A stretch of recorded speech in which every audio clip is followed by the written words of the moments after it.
পাউরুটি, ডিম এবং মাত্র কয়েকটি উপকরণ দিয়ে বানিয়ে ফেলুন খুবই সহজ এবং স্বাস্থ্যকর এই জলখাবার। এটা বাচ্চাদের টিফিনেও দেয়া যাবে।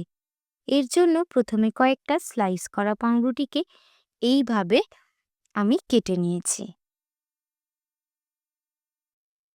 এইভাবেই প্রত্যেকটা পাউরুটিকে কেটে নিয়েছি। একটা বোলের মধ্যে হাফ কাপ ছোট করে কাটা tomato, half cup spring onion, half cup মিহি করে কাটা ধনেপাতা, ১ চামচ কাঁচা লঙ্কা কুচি, স্বাদমতো লবণ দিয়ে উপকরণগুলোকে ভালো করে মিশিয়ে নেব। এরপর এর মধ্যে দিয়ে দেব ৪টে ডিম। ডিমের সাথে সবজিগুলোকে খুব ভালো করে মিশিয়ে নিলাম। একটা ফ্রাইং প্যানে ১ চামচ বাটার গরম করে কাটা পাউরুটিটা তার মধ্যে দিয়ে মধ্যিখানের ফাঁকা চৌকো অংশে ১ হাত ডিম সবজি ব্যাটার দিয়ে কেটে রাখা পাউরুটির অংশটা তার উপর চাপিয়ে দিলাম। একটা স্প্যাচুলারের সাহায্যে হালকা হাতে একটু চাপ দিয়ে কাটা অংশটাকে সেট করে দিলাম।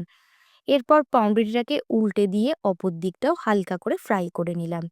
আপনারা ইচ্ছে করলে এর ওপর কিছুটা চিজ গ্রেট করেও দিতে পারেন। টমেটো সস দিয়ে এটা খেতে অপূর্ব লাগে। ভিডিওটা কেমন লাগলো অবশ্যই জানাবেন। আর ভিডিওটি ভালো লেগে থাকলে অবশ্যই লাইক, শেয়ার এবং কমেন্ট করবেন। ধন্যবাদ।